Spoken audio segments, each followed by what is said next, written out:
Hidayah bersama menyongsong hidayah di bawah naungan Al-Quran dan As-Sunnah. Hidayah FM. للذاكرين والذاكرات. ومن أعرض عن ذكري فإن له معيشة ضنكا ونحشره يوم القيامة أعمى قال رب لم حشرتني أعمى وقد كنت بصيرا قال كذلك أتتك آياتنا فنسيتها وكذلك اليوم تنسى. هداية FM إذاعة القرآن الكريم والدروس العلمية والسير العطرة تقدم لكم هذه المادة. Hidayah FM, saluran tilawah Al-Quran, kajian ilmiah, dan sejarah Islam yang mengagumkan. Kami persembahkan untuk Anda, sahabat setia Hidayah.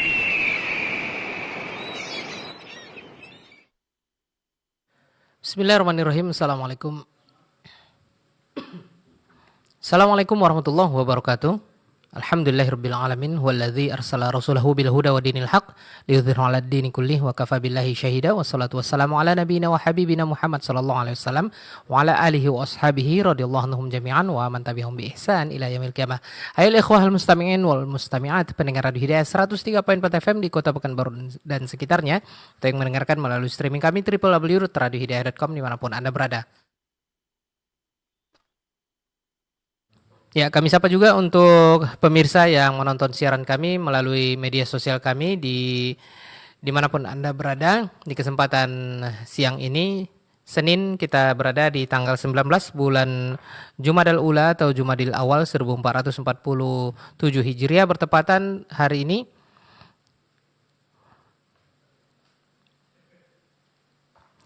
ya, di kesempatan hari ini kaum muslimin dan muslimah rahimanillah, tanggal 19 Jumadal Ula 1447 Hijriah bertepatan tanggal 10 November 2025.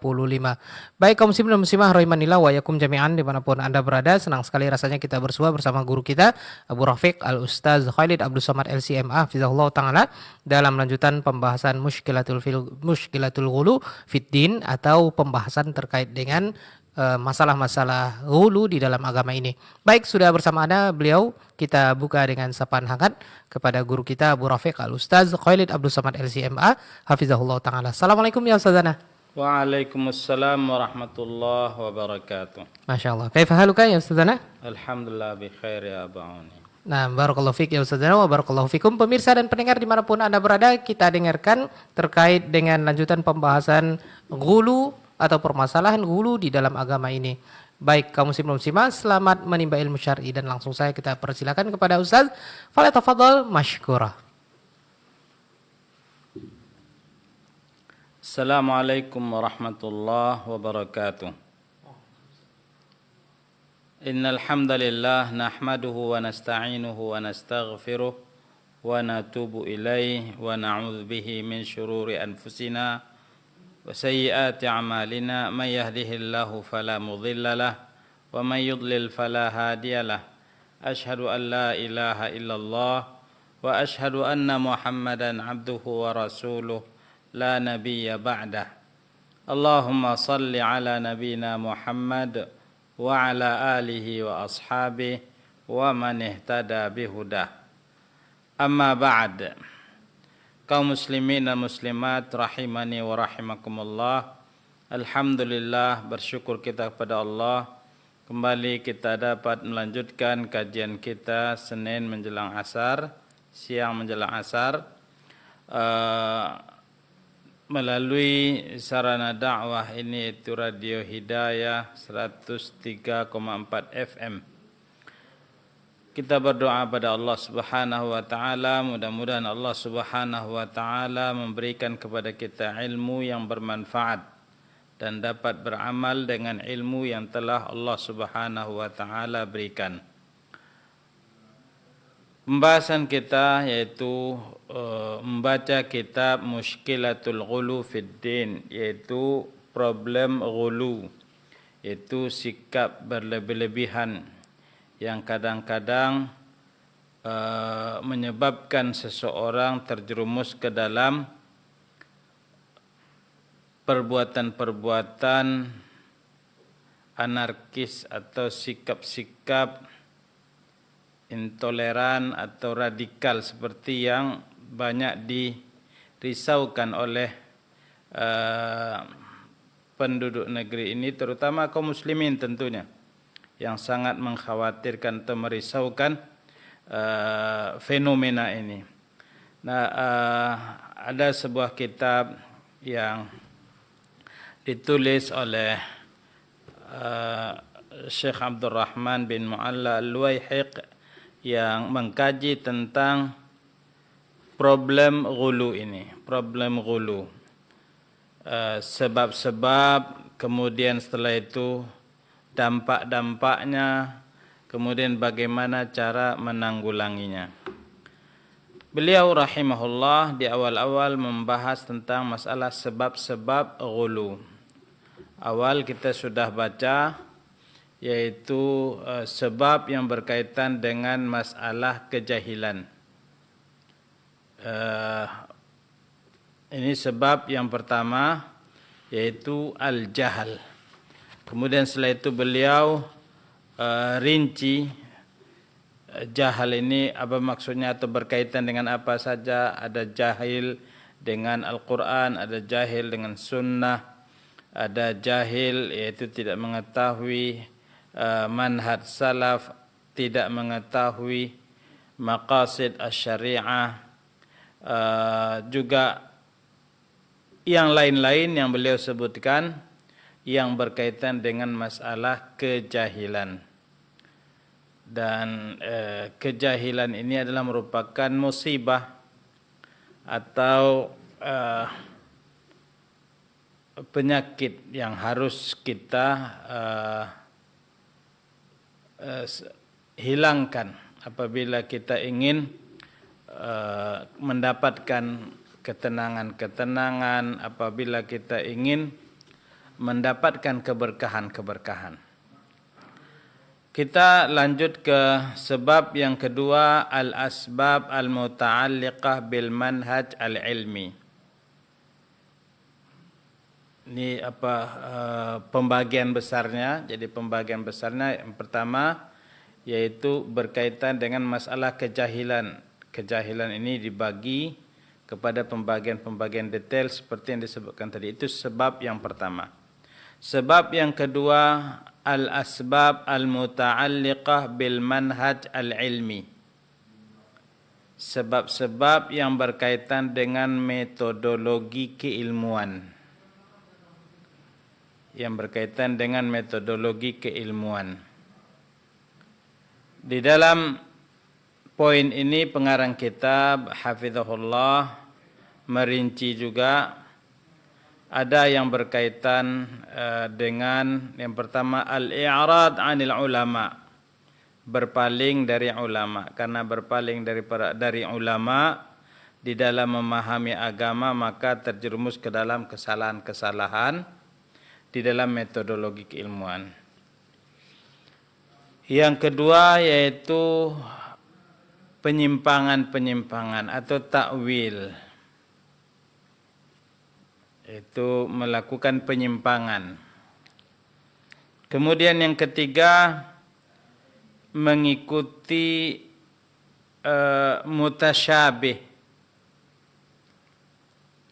Mengikuti dalil-dalil atau ayat-ayat yang mutasyabih, yang punya pemahaman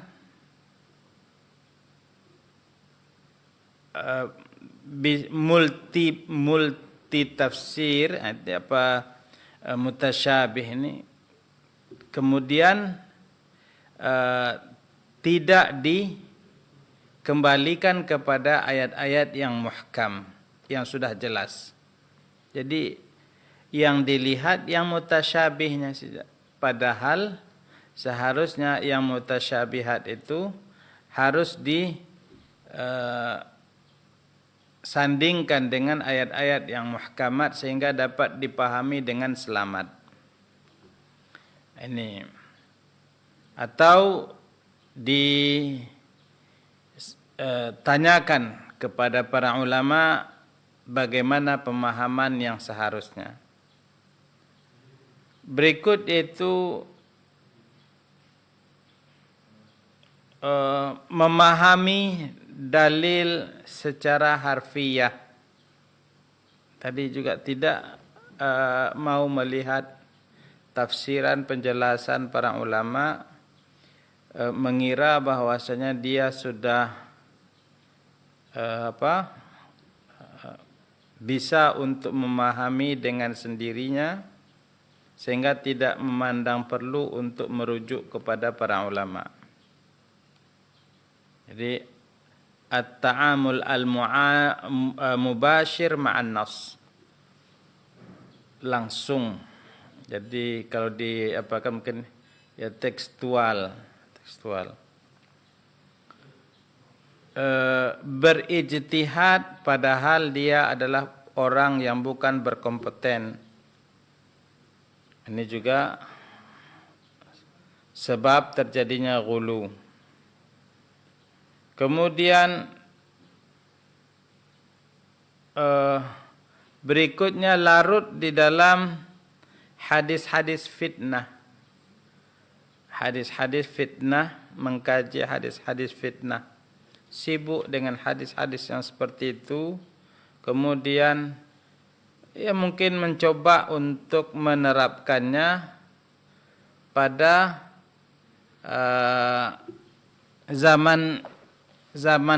zamannya. Itu memberlakukan hadis-hadis fitnah, dalil-dalil tentang fitan, yaitu kejadian-kejadian fitnah-fitnah, bencana-bencana yang terjadi di akhir zaman, kemudian setelah itu diterapkan pada kelompok-kelompok tertentu, orang-orang tertentu, kondisi-kondisi tertentu. Atau dalam bahasa yang sering kita dengar sekarang yaitu mencocok-cocokkan. Di antaranya juga yaitu kadang-kadang bergantung kepada mimpi. Ini juga. Ini beberapa sebab-sebab yang berkaitan dengan metodologi keilmuan yang keliru, yang menyimpang, sehingga seorang terjerumus ke dalam ghulu.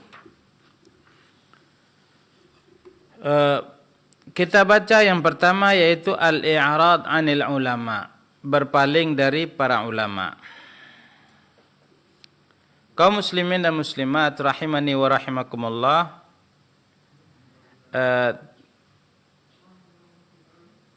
tidak diragukan lagi bahwasanya para ulama memiliki kedudukan yang sangat mulia di sisi Allah Subhanahu wa taala. Dan kita diperintahkan untuk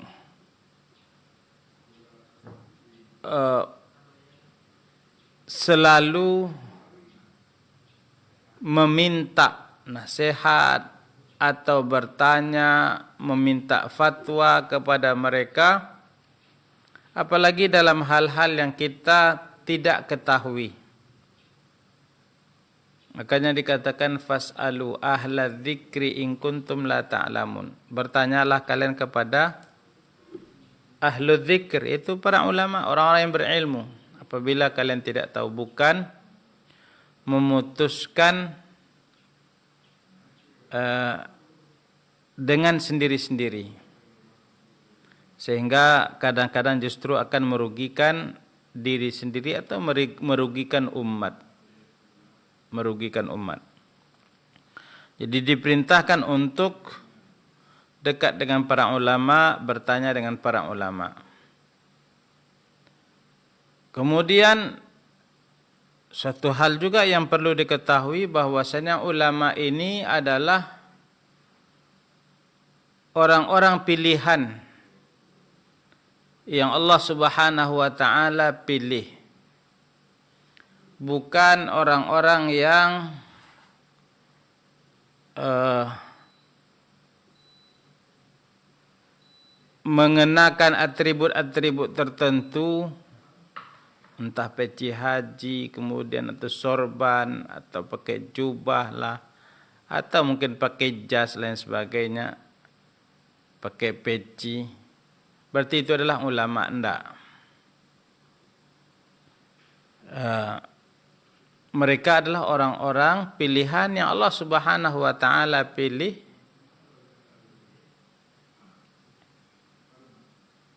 yang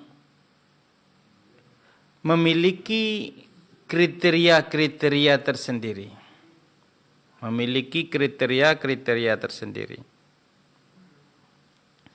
Sehingga bukan dengan atribut-atribut tertentu atau mungkin dengan titel-titel keilmuan misalnya. Belum tentu kita katakan betul bahwasanya titel status keilmuan itu menjadi indikasi salah satu indikasi bahwasanya orang ini memiliki ilmu. Tapi belum tentu bisa dikatakan dia alim atau ulama. Belum tentu bisa dikatakan alim apalagi ulama. Maka di awal pengarang kitab hafizahullah menjelaskan manhum al-ulama. Lantas siapa yang dimaksud dengan ulama? Kata beliau, al-ulama'u hum fuqaha'ul Islam wa man darat al-futya ala aqwalihim bainal anam. Alladzina khussu bistinbatil ahkam wa unu bidhabti qawa'idil halali minal haram. Mereka adalah fuqaha-fuqahanya kaum muslimin yang dimintai fatwa oleh umat manusia, yang mereka inilah yang ditugasi untuk menyimpulkan hukum-hukum, mengetahui atau membedakan mana yang halal, mana yang haram. Itu ulama. Mereka adalah fuqaha ahli fikihnya dari kaum muslimin yang dimintai fatwa oleh umat manusia yang memiliki tugas khusus, yaitu menyimpulkan hukum-hukum dan juga memastikan sehingga dapat membedakan mana yang halal dan mana yang haram. Fahumul arifuna binususil wahyain al-fuqaha bihima.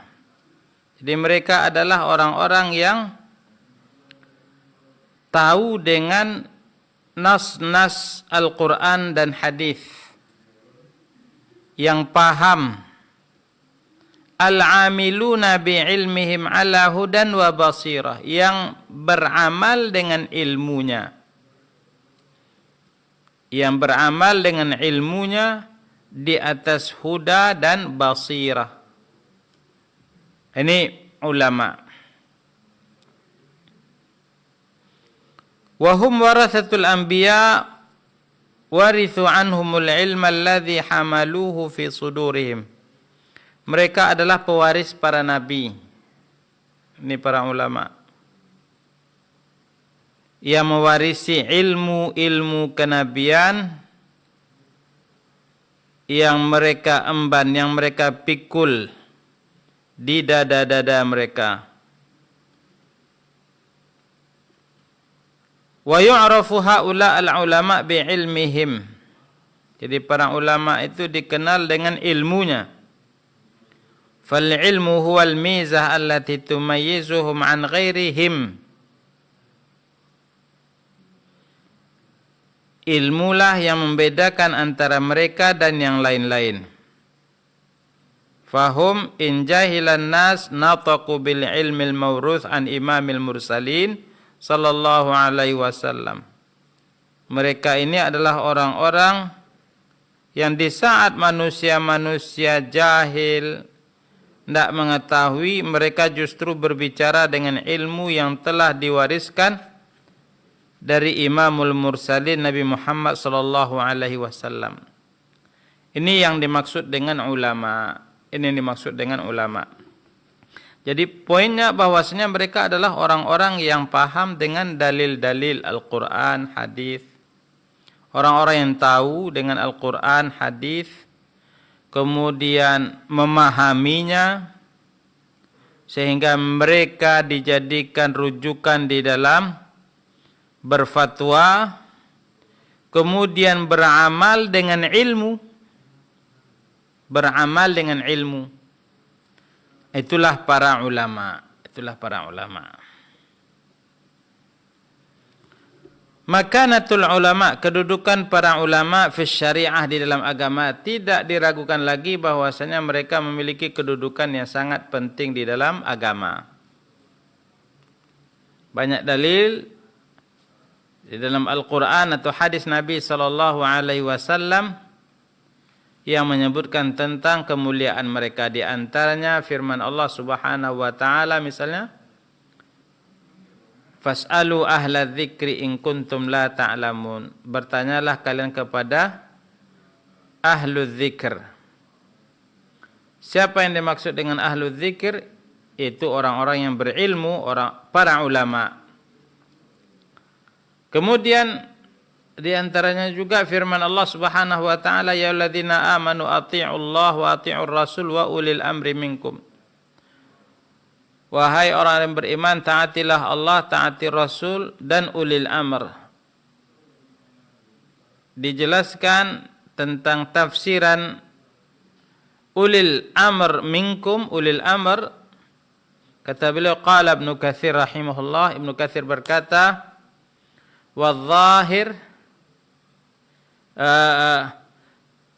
annaha ammatun fi kulli ulil amri minal umara wal ulama. Jadi termasuk umara, pemimpin dan juga ulama. Hadis Nabi sallallahu alaihi wasallam yang menjelaskan tentang kedudukan para ulama, innal ulama warathatul anbiya. Wa innal anbiya lam yuwarrithu dinara wala dirhama wa innama warrathul ilfa man akhadha bihadzin wafir. Sungguhnya para ulama adalah pewaris para nabi. Nabi-nabi tidak mewarisi harta, dinar atau dirham, akan tapi yang mereka wariskan adalah ilmu. Nah, para ulama lah yang mewarisi ilmu itu dari para nabi. Kemudian kata beliau, wa ma'anna lahum hadzal i'tibar al-'azim wal makana al-'aliyah fa inna minal muhim ay yu'lam anna ta'atahum laysat maqsudah li dzatiha. Sekalipun kedudukannya sangat mulia, sangat tinggi seperti yang disebutkan tadi, suatu hal yang perlu ketahui bahwasanya taat kepada mereka, taat kepada para ulama itu bukan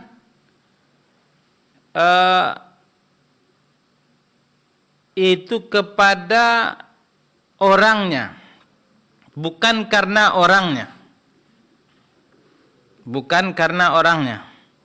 Wa innama lima qama fihim minal ilmi billah, akan tapi karena ilmu yang ada pada mereka. Jadi ketika kita diperintahkan untuk memuliakan mereka, bukan karena memuliakan mereka secara zat atau secara fisik,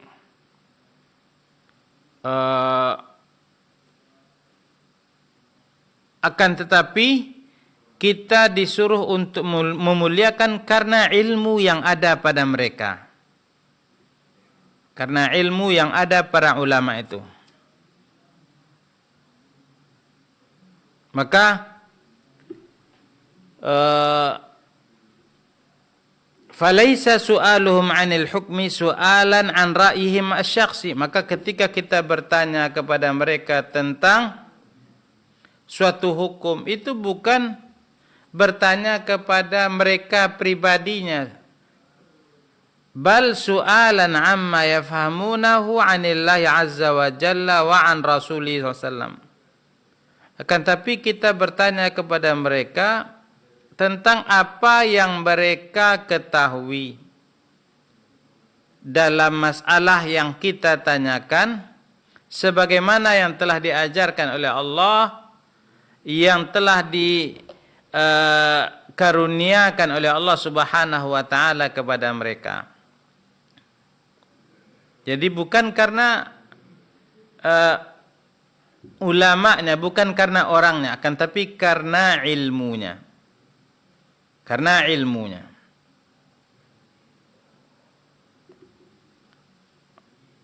Oleh karenanya, para ulama yang hakiki ketika mereka memiliki pengetahuan tentang apa yang ditanyakan kepada mereka, mereka akan menjawab.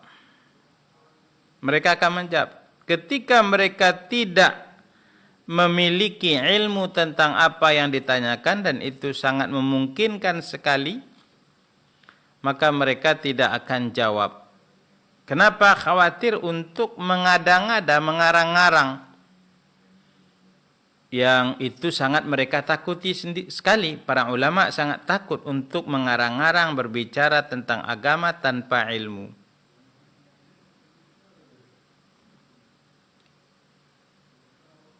Ini suatu hal yang perlu kita camkan,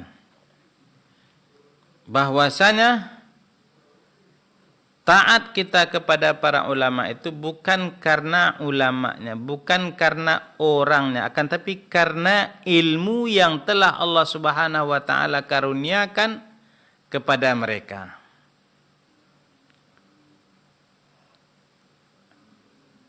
Artinya apa? Bisa saja seseorang misalnya berubah, dan mudah-mudahan Allah Subhanahu wa taala selamatkan kita dari penyimpangan-penyimpangan. Kalau seandainya dia menghormati bukan karena ilmunya, akan tapi karena orangnya, sekalipun dia berubah, maka akan selalu disanjung-sanjung, akan selalu dimuliakan, akan selalu dielu-elukan. Tapi sikap yang benar ketika misalnya ada penyimpangan, artinya melenceng, karena bisa saja Allah Subhanahu wa taala yang Maha Kuasa untuk membolak-balik hati. Maka ketika ada penyimpangan-penyimpangan, seorang muslim tidak akan fanatik buta mengikuti segala sesuatunya tanpa ada pertimbangan-pertimbangan sama sekali. Ini manfaatnya ketika kita paham apa yang disebutkan oleh beliau, bahwasanya anna ta'atahum laysat maqsudah lidzatiha. Taat kepada para ulama itu bukan karena orangnya, bukan karena perorangan. Bukan karena perorangan, akan tapi karena keilmuan yang telah Allah Subhanahu wa taala karuniakan kepada ulama ini. Karena keilmuan yang Allah Subhanahu wa taala berikan kepada dia, sehingga dia berilmu kemudian beramal dengan ilmunya, maka kita muliakan. Yaqul al-Imam Asy-Syatibi rahimahullah, فعلى كل تقدير لا يتبع أحد من العلماء إلا من حيث هو متوجه نحو الشريعة قائم بحجتها حاكم بأحكامها جملة وتفصيلا وأنه متى وجد متوجها غير تلك الوجهة في جزئية من الجزئيات أو فرع من الفروع لم يكن حاكما ولا استقام أن يكون مقتدا فيما حاد فيه عن صوب asy-syari'ati al-battah. Jadi bahwasanya para ulama atau orang berilmu itu tidak diikuti kecuali ketika arahnya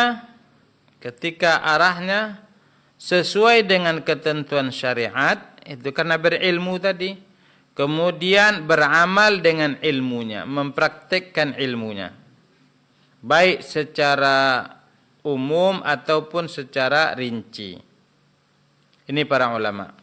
Wa ta'atul mutlaqah lil ulama hiya allati dhamma Allahu biha Bani Israil.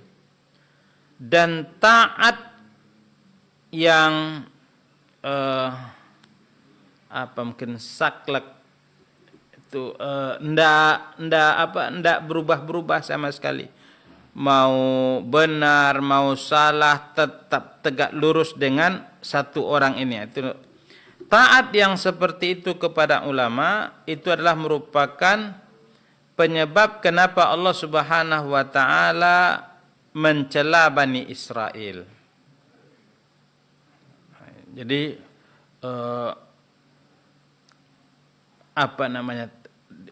fanatik buta sehingga tidak melihat dalil lagi atau tidak melihat apakah masih sesuai dengan dalil Al-Quran atau hadis berjalan di atas rel. Yang penting kalau seandainya ulama saya ini maka saya akan ikuti kemanapun perginya, sekalipun salah misalnya. Nah, ini adalah merupakan cara mentaati ulama yang dicela oleh Allah Subhanahu wa taala dari Bani Israil. Allah Subhanahu wa taala menceritakan tentang mereka, ittakhadhu ahbarahum wa ruhbanahum arbaban min dunillah. Mereka menjadikan tokoh-tokoh agama mereka, rahib-rahib mereka, ahbar-ahbar mereka sebagai Tuhan selain Allah. Kenapa? Karena tadi fanatik buta, sehingga apa yang dihalalkan itu yang dinyatakan halal, apa yang diharamkan itu yang dinyatakan haram, sekalipun nanti bertentangan dengan ajaran Allah Subhanahu wa taala. Maka Allah Subhanahu wa taala cela. Adapun kita umat Islam yang diperintahkan oleh Allah Subhanahu wa taala seperti tadi. Kemudian berikutnya, setelah kita tahu tentang pentingnya kedudukan para ulama, berikut wujubul akhdhi 'anil ulama. Wajib untuk mengambil ilmu dari para ulama. Jadi wajib. Bukan ngarang-ngarang sendiri atau otodidak memahami agama tanpa guru. Kata beliau, idza taqarrara anna lil ulama'i manzilatan wa makanatan wa i'tibaran fi syariah. Kalau sudah kita ketahui bahwasanya para ulama memiliki kedudukan yang sangat tinggi di dalam agama ini, fa inna minal wajibi as-sa'yu ilaihim wal akhdhu anhum was-suduru an ra'yihim. Maka wajib bagi kita untuk datang kepada mereka, belajar menimba ilmu kepada mereka, duduk di majelis-majelis mereka, bertanya minta fatwa kepada mereka, wadzalika alamatu khair wa rusyd. Dan selama itu dilakukan oleh umat Islam, yaitu selalu dekat dengan para ulama, orang-orang yang berilmu, maka insyaallah itu adalah tanda-tanda baik, sinyal-sinyal kebaikan. Qala Salman radhiyallahu an, berkata Salman radhiyallahu an, la yazalun nasu bi khairin ma baqiyal awwal hatta yu'lam aw yata'allam, atau hatta yu'allim aw yata'allam al-akhar. Fa in halakal awwal qabla ay yu'allim aw yata'allam al-akhar halakan nas. Akan senantiasa baik-baik saja manusia ini selagi para ulama itu masih ada. sehingga mereka mengajar atau orang belajar kepada mereka. Apabila mereka telah meninggal sebelum mengajarkan ilmunya atau sebelum orang-orang belajar, maka hancurlah, binasalah. Jadi harus belajar kepada para ulama dan belajar kepada ulama, dekat dengan mereka, selalu berada di sekitar mereka, itu insyaallah adalah merupakan tanda-tanda kebaikan, sinyal-sinyal baik insyaallah. Wa sunnatut talaqqi an ahli ilmi sunnatun madiyah hadda 'alaiha Rasul sallallahu alaihi wasallam. Dan kebiasaan belajar kepada para ulama itu adalah merupakan kebiasaan yang sudah ada dari dahulu, yang dianjurkan oleh Nabi sallallahu alaihi wasallam. Dalam hadis Ibnu Abbas radhiyallahu anhuma, beliau berkata, Rasulullah SAW bersabda, tasma'un wa yusma'u minkum wa yusma'u mimma yasma'u minkum. Kalian mendengarkan, Nabi katakan itu kepada para sahabat, berarti mereka mendengarkan dari siapa? Dari Nabi, belajar kepada Nabi. Wa yusma'u minkum, dan nanti akan didengarkan dari kalian, itu orang-orang yang datang setelah kalian akan belajar kepada kalian, itu para sahabat. Wa yusma'u mimma yasma'u minkum. Begitu seterusnya. Jadi ini cara belajar, itu at-talaqi, menimba ilmu dari para ulama secara turun-temurun. Secara turun-temurun. Itu yang bersambung, sanad yang bersambung itu seperti itu. Bukan bisa menyebutkan silsilah. Jadi berbeda antara silsilah silsilah mungkin seseorang dengan sanad keilmuan, Jadi ini kamu dapatkan dari siapa? Dari fulan, bin fulan, dari fulan, sampai misalnya kepada Nabi SAW, sampai kepada siapa? Abu Bakar, sampai kepada siapa? Umar, sampai kepada siapa? Uthman, sampai kepada siapa? Ali, atau sampai kepada siapa? Imam Malik misalnya, dan seterusnya. Ilmu yang tadi dibicarakan itu yang bersanad. Yang lain bagaimana? Mungkin perlu dicek lagi sanadnya.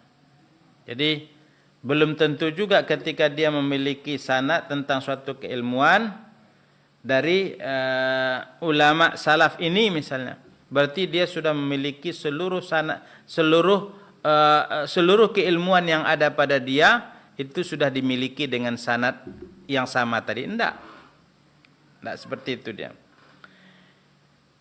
Fabayyana alaihi salatu wassalam anna hadzal ilma yu'khadhu bit talaqqi wa kullu jilin min ahli ilmi yuballighuhu liman ba'dah. Dalam hadis tadi Nabi SAW menjelaskan bahwasanya ilmu ini diambil dengan cara talaqqi.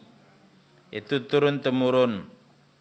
Setiap generasi mengambil dari yang berikutnya atau menyampaikan kepada yang setelahnya.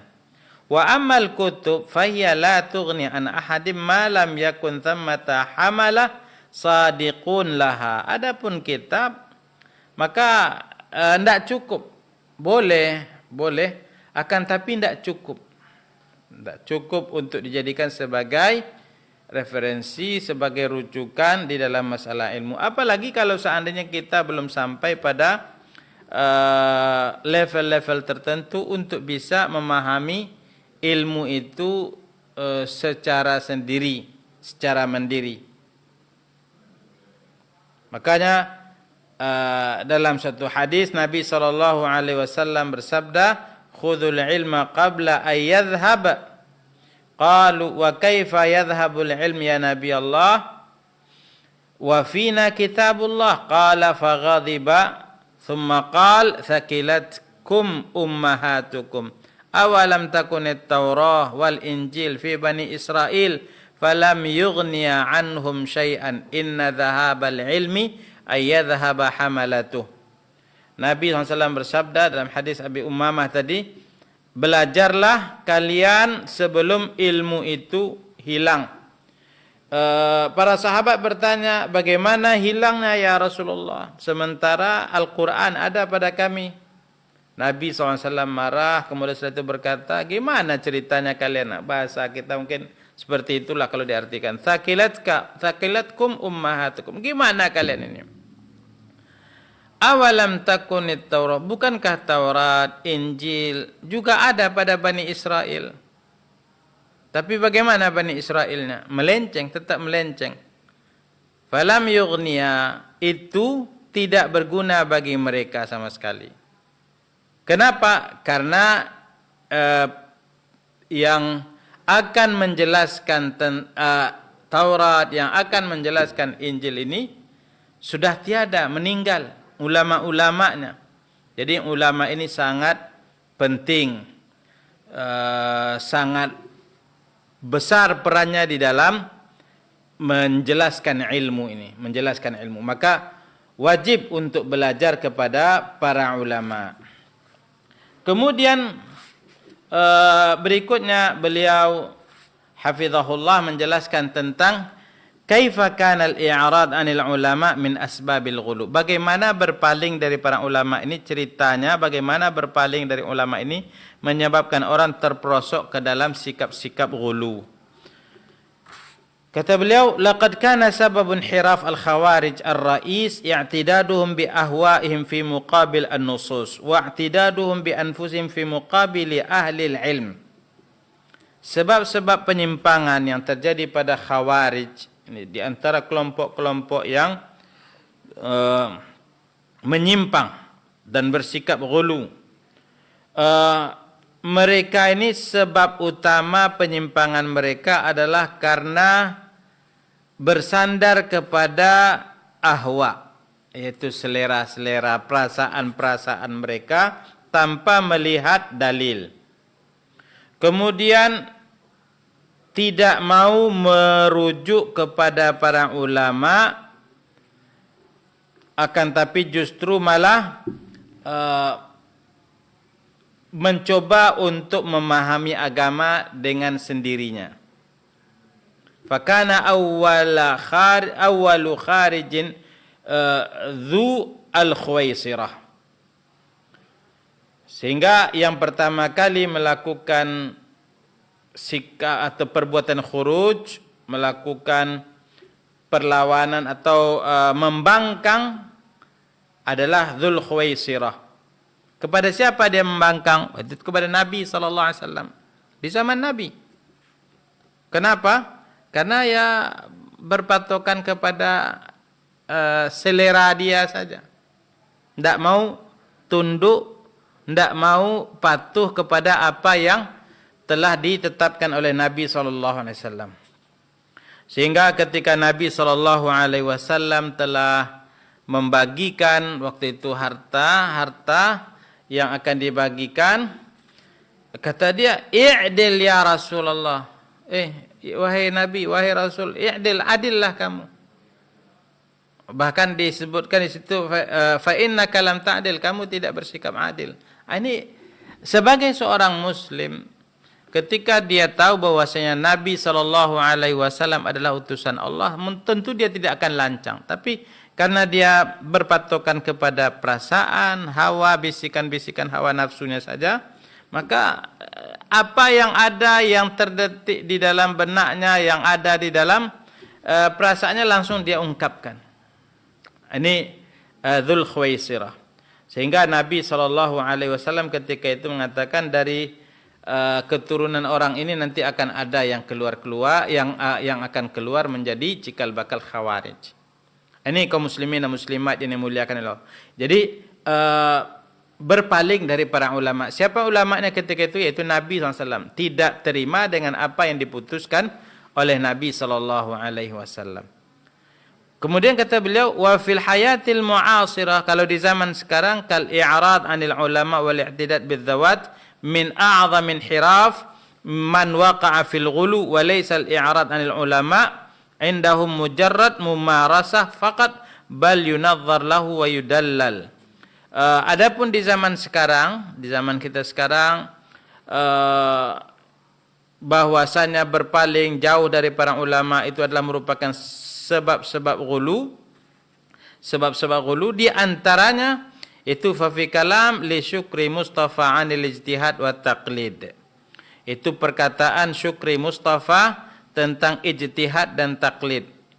Yu'akkid, di mana di situ dia menegaskan annan nasa sawaun fil qudrati 'ala ijtihad.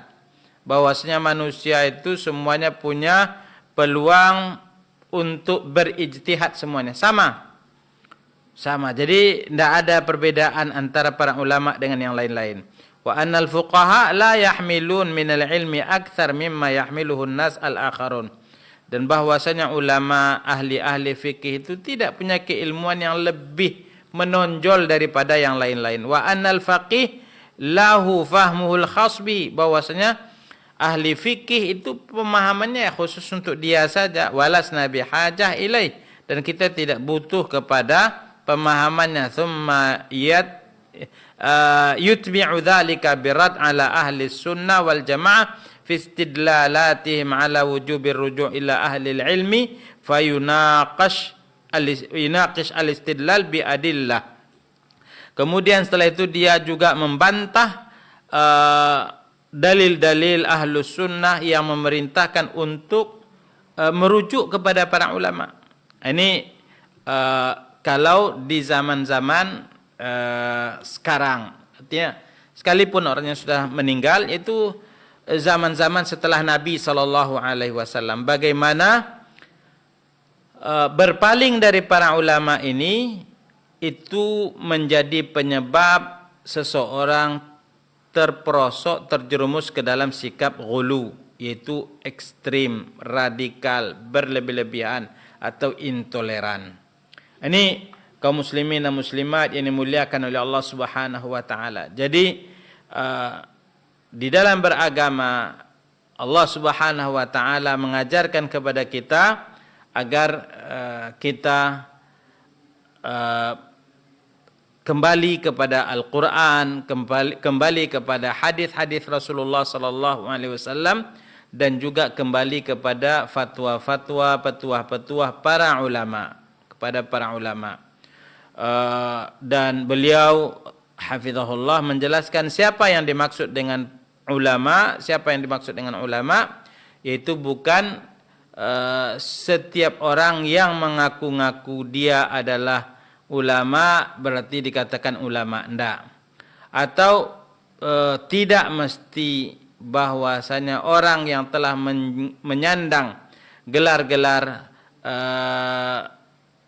akademik tertentu berarti dia adalah ulama. Belum tentu.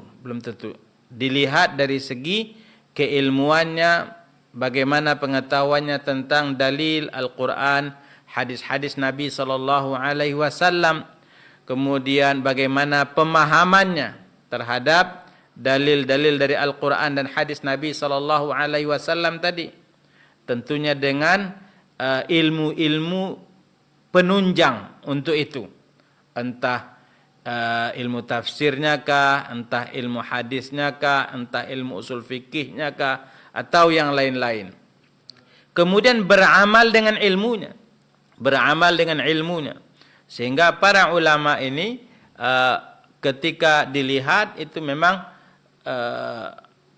patut layak untuk jadikan contoh teladan di dalam mempraktekkan nilai-nilai agama, karena memang tampak dalam perilaku kehidupan mereka sehari-hari. Ini yang dimaksud dengan para ulama, dan dengan orang-orang seperti mereka ini kita dituntut, diperintahkan oleh Allah untuk senantiasa dekat, bertanya kepada mereka, meminta fatwa kepada mereka, dan insya Allah seperti yang dikatakan oleh Salman radhiyallahu anhu tadi, selagi orang-orang masih para ulama masih ada, mereka masih mengajar, orang masih belajar kepada mereka, insyaallah itu ada tanda-tanda, sinyal-sinyal kebaikan insyaallah. Tapi kalau sudah menjauh dari para ulama, tidak menghargai para ulama lagi, maka wallahu taala a'lam, bencana yang akan terjadi, yang akan menimpa suatu umat. Mungkin ini yang bisa kita baca pada kesempatan kali ini. Mudah-mudahan apa yang telah kita baca bermanfaat wallahu taala a'lam. Mungkin karena sudah masuk waktu salat asar atau akan masuk waktu salat asar, kita cukupkan sekian pembahasan kita atau kajian kita membaca kitab Mushkilatul Ghulu fid Din. Mudah-mudahan bermanfaat. Wa sallallahu wa sallama ala nabina Muhammad walhamdulillahi rabbil alamin. Assalamualaikum warahmatullahi wabarakatuh. Waalaikumsalam warahmatullahi wabarakatuh. Wa jazakallahu khairan. Kita ucapkan kepada guru kita Bu Rafiq Al-Ustaz Khalid Abdul Somad LCMA hafizahullah ta'ala yang sudah membahas terkait dengan lanjutan kitab yang kita rutin bahas ya bersama beliau, yaitu Mushkilatul Ghulu fid Din. Nauzubillah min dzalik. Semoga kita dilindungi oleh Allah Subhanahu wa taala dari kejahilan-kejahilan yang disampaikan oleh beliau. Tetap semangat. Mudah-mudahan kita bisa kembali bersua bersama beliau insyaallah di hari Senin pekan depan. Jazakumullah khair untuk Anda semuanya pemirsa dan pendengar dimanapun Anda berada. Mohon maaf atas segala kesalahan dan kekurangan. Selamat menunaikan ibadah salat fardu asar di wilayah Kota Pekanbaru dan sekitarnya. Wassalamualaikum warahmatullahi wabarakatuh.